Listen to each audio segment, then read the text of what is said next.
Have you ever thought about what you'd do if someone collapsed right in front of you?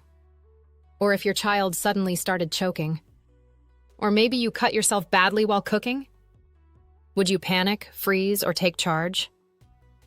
Most people think they'd know what to do, but when emergencies happen, only those who've learned basic first aid can truly stay calm and save lives.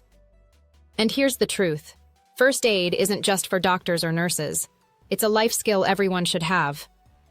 In today's video, I'm breaking down the top 10 basic first aid skills that every person should know. Skills that could literally save a life at home, work, or anywhere. Stay tuned till the end because number 10 is the one most people ignore, but it can make the biggest difference in an emergency. Before we dive in, take a quick second to like this video, subscribe if you haven't already, and hit that notification bell so you never miss life-saving content like this. And if you find this helpful, share it. You never know whose life you might save just by spreading knowledge. All right, let's get into it. 1. How to perform CPR, cardiopulmonary resuscitation. When someone's heart stops, every second counts. CPR helps keep blood and oxygen flowing to vital organs until medical help arrives. Here's what you need to know. If an adult is unresponsive and not breathing normally, call for help immediately. Place your hands at the center of their chest and push hard and fast, about 2 inches deep at a rate of 100 to 120 compressions per minute. Think of the beat of Staying Alive by the Bee Gees. If trained, give 2 rescue breaths after every 30 compressions. This simple skill can double or triple a person's chance of survival. 2. How to stop bleeding. A major cut can cause life-threatening blood loss in minutes. Here's what to do. Apply direct pressure on the wound using a clean cloth or bandage. Do not remove the cloth if it gets soaked. Just add another layer on top. If the bleeding doesn't stop, apply more pressure and elevate the limb above the heart. If it's severe and uncontrollable, learn to use a tourniquet above the wound. Remember, controlling bleeding early is the difference between life and death. 3. How to treat burns.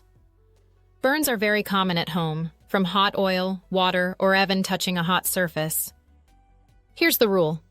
For minor burns, immediately cool the area under running water for 20 minutes. Do not use ice, toothpaste, or butter.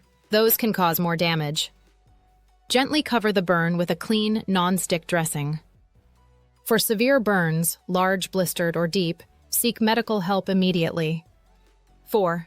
How to help someone who's choking. This one is crucial. Choking can turn fatal within minutes. Here's how to act fast. If the person is coughing, encourage them to keep coughing. If they can't talk or breathe, stand behind them, wrap your arms around their waist, and perform the Heimlich maneuver. Make a fist, place it just above the belly button, and give quick, inward-upward thrusts. Repeat until the object is expelled. For babies, give 5 back blows and 5 chest thrusts alternately. Do not wait. Your action could save a life. 5. How to handle fainting. Fainting often happens from low blood pressure, dehydration, or standing too long. Here's what to do. Lay the person flat on their back. Elevate their legs to help blood flow to the brain. Loosen tight clothing and ensure they have fresh air. If they don't wake up within a minute, call for medical help. Never splash water or slap them. Keep it calm and controlled. 6. First aid for nosebleeds. Nosebleeds can look scary, but they're usually not dangerous. Here's the correct method. Sit the person down and lean them slightly forward, not backward. Pinch the soft part of the nose for 10 minutes continuously. Tell them to breathe through the mouth. If bleeding doesn't stop after 20 minutes, or if it's from an injury, see a doctor. 7. First aid for sprains and strains. You twist your ankle. What do you do? Follow the RIC method, R. Rest the injured area. Ice it for 20 minutes every hour. Compress with a bandage. E. Elevate the limb above heart level. This reduces swelling and speeds up recovery. 8. How to handle seizures. If someone suddenly collapses and starts shaking, here's what to do. Stay calm and don't restrain them. Move dangerous objects out of the way. Do not put anything in their mouth. Once the seizure ends, turn them on their side to keep their way clear. If it lasts more than 5 minutes or repeats, call emergency services.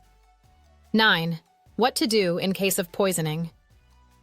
Kids often ingest household chemicals or medication.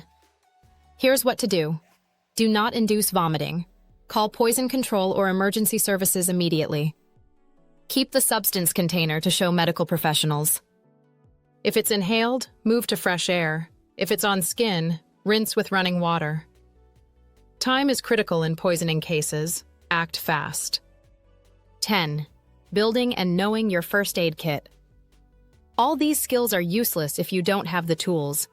Your home first aid kit should include bandages, antiseptic wipes, adhesive tape, sterile gauze pads, scissors, tweezers, painkillers like paracetamol, antiseptic cream gloves, thermometer. A first aid manual. Check it regularly and restock what's missing. Bonus tip: everyone in the family should know where it is. These are the 10 most essential first aid skills that could help you handle most emergencies confidently before professional help arrives. Remember, first aid doesn't replace a doctor, but it buys precious time and can make all the difference. If you learned something new today, let me know in the comments which of these skills you already know and which one you'd like to practice next. Don't forget to like this video, subscribe, and share it with your family and friends, because when everyone learns first aid, everyone becomes safer. Stay prepared, stay calm, and stay safe. See you in the next video.